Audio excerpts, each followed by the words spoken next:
नमस्कार दोस्तों, मैं धर्मेंद्र कुमार और आप देख रहे हैं धर्मा जीएस मास्टर, जहां मिलती है बीपीएससी की बेहतरीन तैयारी। तो आइए शुरू करते हैं आज का हमारा टॉपिक, जो बेहद महत्वपूर्ण है। क्या आप जानते हैं कि बिहार की बाढ़ और सूखा को आर्टिफिशियल इंटेलिजेंस से कैसे रोका जा सकता है? या अगर नहीं तो इस वीडियो को पूरा देखें। इस वीडियो में हम जानेंगे कि बिहार की बाढ़ और सूखा कृषि को कैसे प्रभावित करते हैं और आर्टिफिशियल इंटेलिजेंस इसे कैसे हल कर सकता है। और साथ में आप यह भी जान पाएंगे कि किसी भी आंसर को आप हाई स्कोरिंग आंसर में कैसे तब्दील कर सकते हैं। तो चलिए देखते हैं आज का अपना क्वेश्चन। बिहार में बाढ़ और सूखा परस्पर विरोधी आपदाएं हैं जो कृषि को गंभीर रूप से प्रभावित करती है। आर्टिफिशियल इंटेलिजेंस इन आपदाओं के पूर्वानुमान, प्रभाव समन और कृषि पुनरुद्धार में कैसे सहायक हो सकता है, विश्लेषण करिए। सबसे पहले हम लोग इस प्रश्न के कीवर्ड को समझने का प्रयास करेंगे। इसमें एक कीवर्ड है आर्टिफिशियल इंटेलिजेंस। आखिर आर्टिफिशियल इंटेलिजेंस क्या होता है? तो देखिए, आर्टिफिशियल इंटेलिजेंस एक स्मार्ट तकनीक होता है जो इंसानों की तरह सोचने, सीखने और फैसले लेने में कंप्यूटर और मशीनों की मदद करती है। सेकंड जो इसका एक टेक्निकल वर्ड है पूर्वानुमान।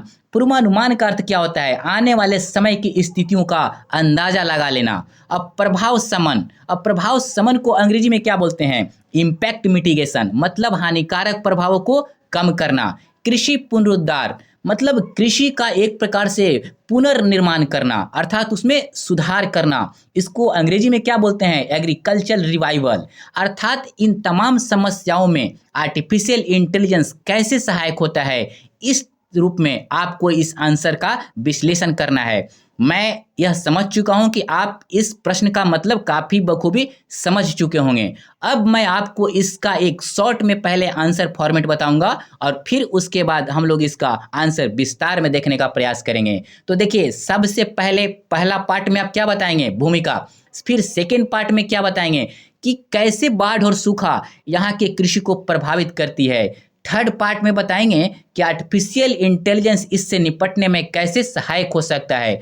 फोर्थ पार्ट में आप बताएंगे बिहार में आर्टिफिशियल इंटेलिजेंस अपनाने में क्या क्या चुनौतियां है, क्योंकि बिहार एक गरीब राज्य है, पिछड़ा राज्य है, तो कहीं ना कहीं इस तरीके के तकनीक को अपनाने में चुनौतियां तो आएगी ही।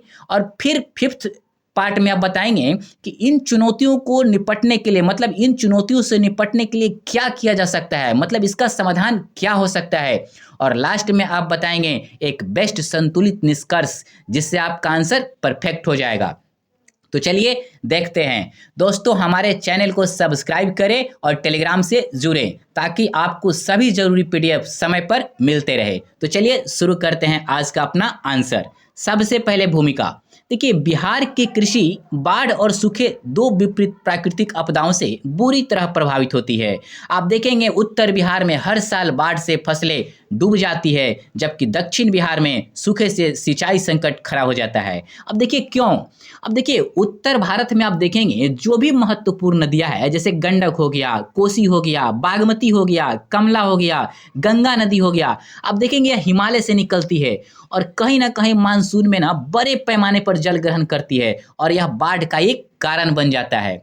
जबकि आप दक्षिण बिहार को देख लीजिए, वहां पे नदियां बहुत छोटी छोटी होती है और वह पानी सिर्फ कहां से ग्रहण करती है? बारिश पर निर्भर डिपेंड करती है। मतलब मानसून के समय जो बारिश होती है उसी से उस नदियों की जल की आपूर्ति होती है। लेकिन यदि कभी कम बारिश होती है तो क्या होता है? वहां पानी की कमी हो जाती है, जिससे सूखा पड़ जाता है।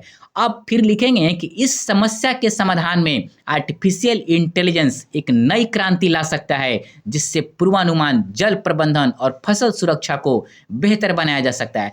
अब देखिए, आर्टिफिशियल इंटेलिजेंस कैसे क्रांति ला सकता है? तो देखिए, बाढ़ पूर्वानुमान के तहत कैसे सैटेलाइट डेटा और मशीन लर्निंग के माध्यम से भविष्यवाणी करके, जल संसाधनों का कुशल उपयोग करके, फसलों को आवश्यकता अनुसार जल उपलब्ध करा के, अर्थात इन तमाम बिंदुओं के माध्यम से आर्टिफिशियल इंटेलिजेंस अपना एक अहम योगदान, अर्थात अहम महत्वपूर्ण योगदान दे सकता है। दोस्तों, हम लोगों ने भूमिका को देख लिया और इतना आप भूमिका बता देंगे तो आपका यह बेस्ट भूमिका हो गया। अब हम लोग इसके बॉडी पार्ट को देखने का प्रयास करेंगे कि कैसे बाढ़ और सूखा कृषि को प्रभावित करता है। तो चलिए देखते हैं नेक्स्ट पार्ट। अब देखिए, बाढ़ आप लिखेंगे, बाढ़ और सूखा कृषि को निम्न रूपों में प्रभावित करते हैं। पहला, पहले बाढ़ को बता देंगे और फिर सूखा को बताएंगे। तो चलिए, पहला, बाढ़ का कृषि पर प्रभाव। पहला पॉइंट बताएंगे आप, फसलें नष्ट हो जाती है। कैसे? जल भराव से धान, मक्का, दलहनी फसलें सड़ जाती है।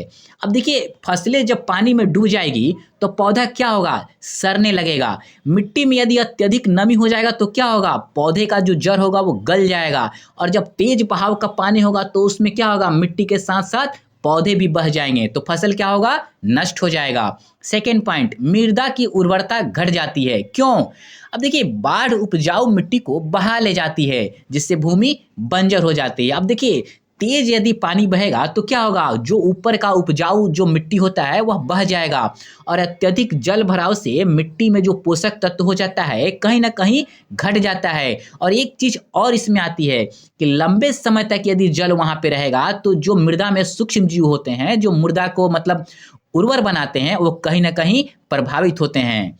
अब नेक्स्ट पॉइंट, बुआई में देरी। अब देखिए, जल भराव की वजह से अगली फसल की बुआई देर से होती है। क्यों होती है?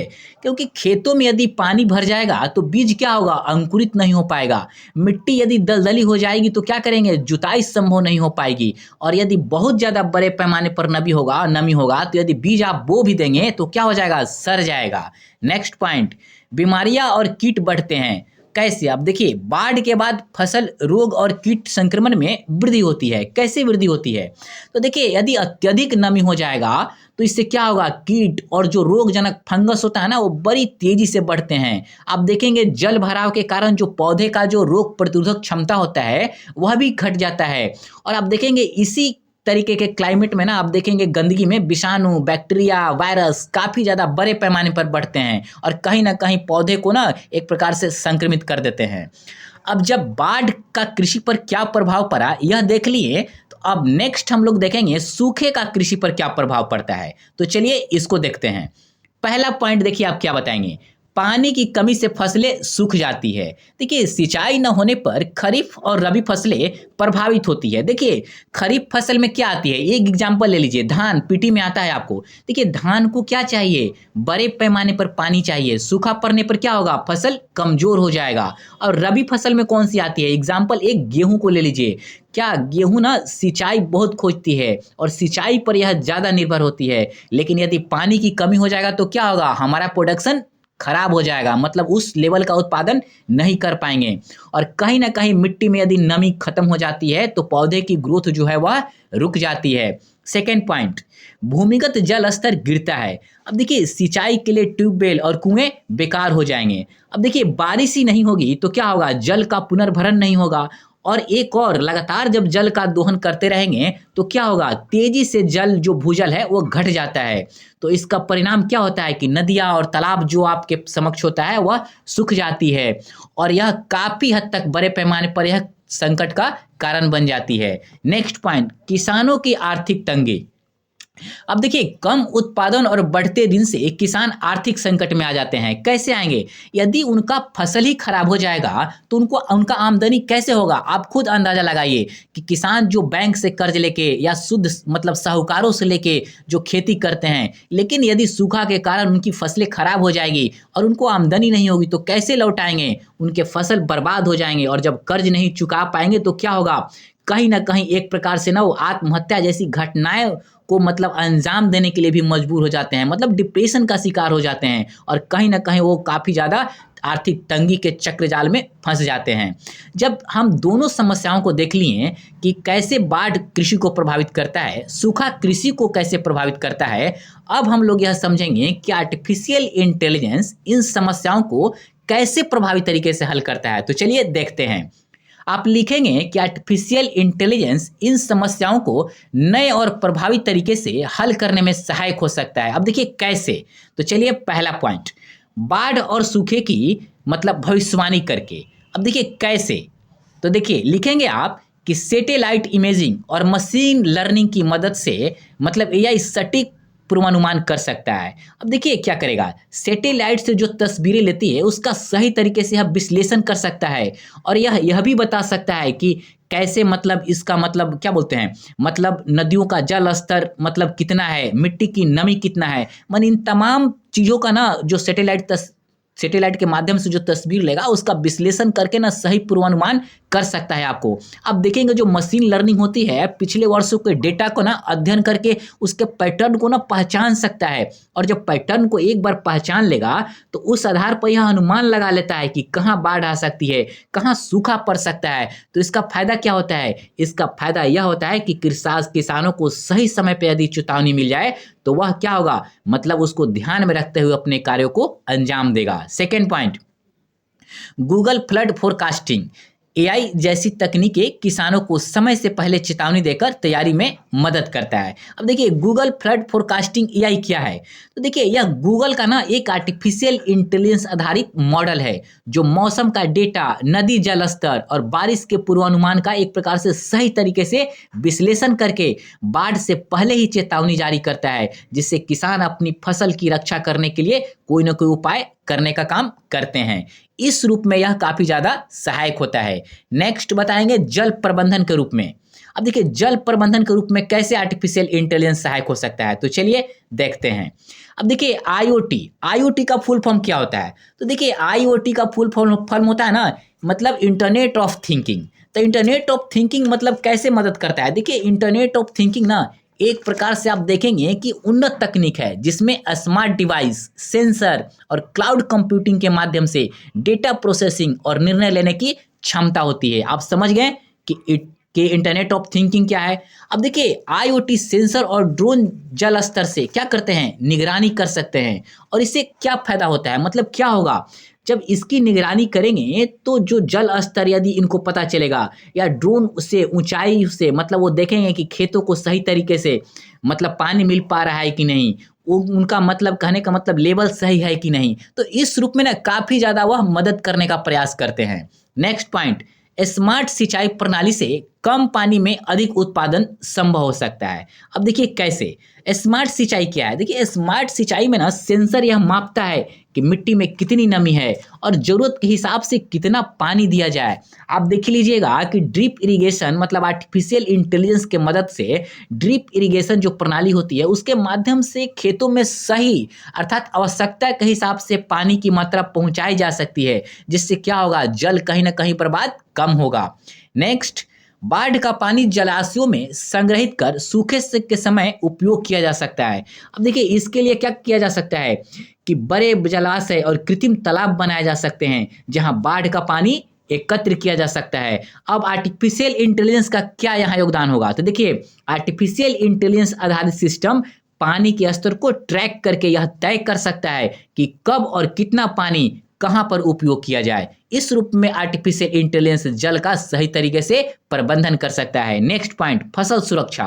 अब देखिए फसल सुरक्षा क्या होता है? फसल सुरक्षा का मतलब है फसलों को कीट, बीमारियों और प्राकृतिक आपदाओं से बचाना। अब चलिए इसमें क्या लिखेंगे, देखते हैं।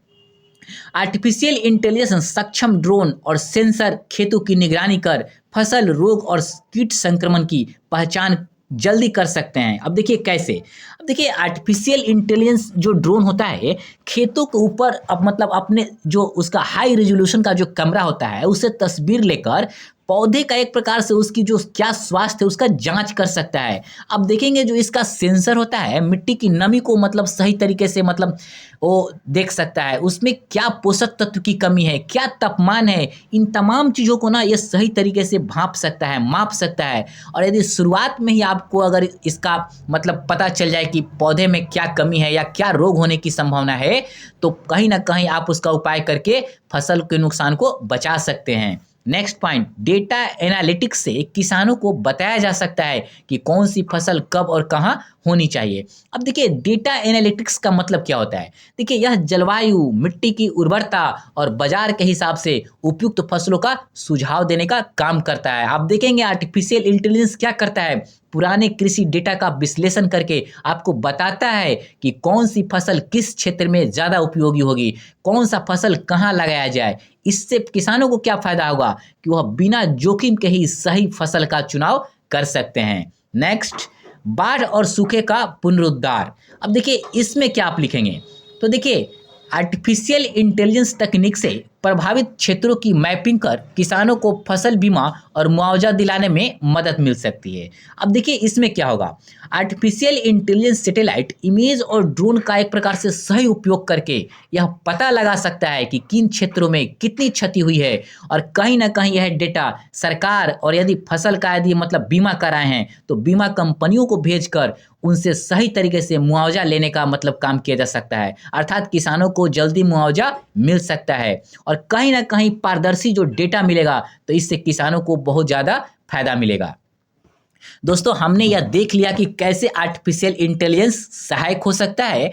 अब हम लोग यह देखने का प्रयास करेंगे कि बिहार जो एक पिछड़ा राज्य है, इस तरीके के तकनीक को अपनाने में क्या चुनौतियां हैं, अब इसको हम लोग देखेंगे। तो चलिए देखते हैं बिहार में आर्टिफिशियल इंटेलिजेंस अपनाने की चुनौतियां और इनके समाधान निम्न है। आप लिखेंगे, सबसे पहले आप इसके अपनाने की चुनौतियां बता देंगे और फिर आप इसका समाधान बताएंगे। तो चलिए चुनौतियों को देखने का प्रयास करते हैं।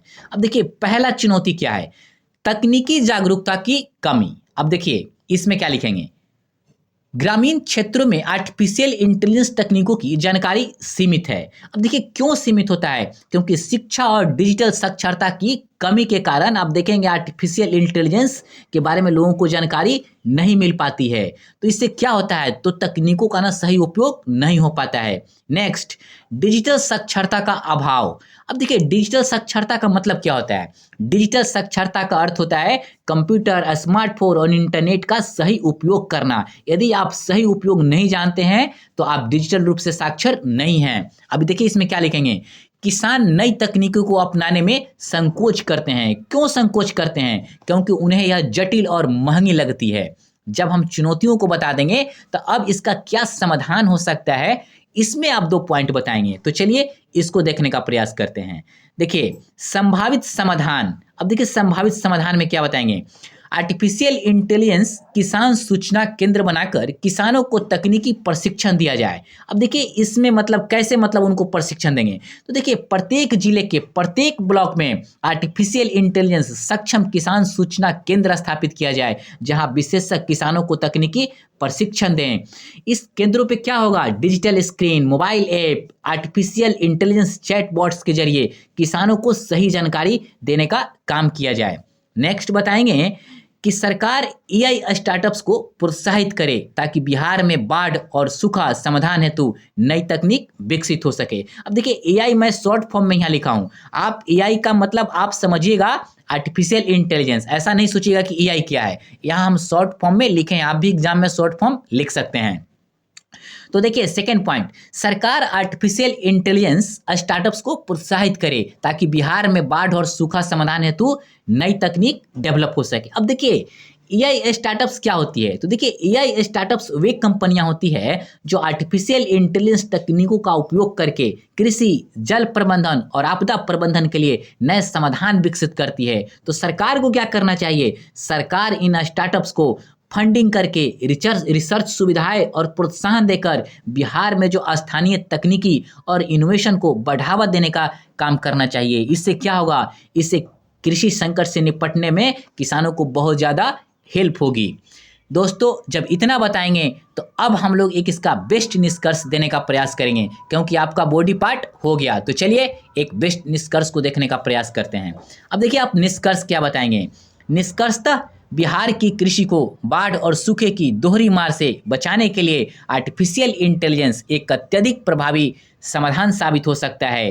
पूर्वानुमान तकनीक, स्मार्ट जल प्रबंधन और फसल सुरक्षा से किसानों को आपदाओं के प्रभावों से बचाया जा सकता है। अगर सरकार, किसान और टेक्नोलॉजी कंपनियां मिलकर आर्टिफिशियल इंटेलिजेंस का सही उपयोग करें तो बिहार बाढ़ और सूखे से लड़ने वाला पहला स्मार्ट कृषि राज्य बन सकता है। कुल मिलाकर आप यह कह सकते हैं कि यदि बिहार आर्टिफिशियल इंटेलिजेंस और डिजिटल खेती को अपनाता है तो यह न केवल बाढ़ और सूखे से सुरक्षित होगा बल्कि भारत के सबसे उन्नत कृषि राज्यों में शामिल हो सकता है। अर्थात आर्टिफिशियल इंटेलिजेंस के सहयोग से हम बिहार को एक विकसित राज्य बना सकते हैं, और इसके प्रयोग को यदि किसान यहाँ का समझ लेंगे तो कहीं ना कहीं वह भी आत्मनिर्भर होकर इस राज्य को भी काफ़ी सशक्त करने में अपना अहम योगदान दे सकते हैं। दोस्तों हमने इस आंसर को काफ़ी बेहतर तरीके से देखने का प्रयास किया और इस इस क्वेश्चन का मैंने हर डायमेंशन से देखा, मतलब इसके आंसर में जितने डायमेंशन होना चाहिए सबको हमने शॉर्ट में बताया। और आप किसी भी प्रश्न को यदि आपने इतने डायमेंशन में यदि लिखा तो 38 नंबर में आप यकीन मानिए कि 30 से 32 नंबर आपको मिल सकता है, आप 70 से 80% नंबर पा सकते हैं। तो आप इस लिखने की इस तकनीक को ज़रूर अडॉप्ट करें और आप हमारे चैनल को सब्सक्राइब करके हमसे जुड़िए और मैं आपको बताऊंगा कि कैसे आंसर लिखते हैं और कैसे एस्से को सही तरीके से आप समझकर और प्रस्तुत कर सकते हैं एग्जाम में। तो दोस्तों, आपको वीडियो देखने के लिए बहुत बहुत धन्यवाद।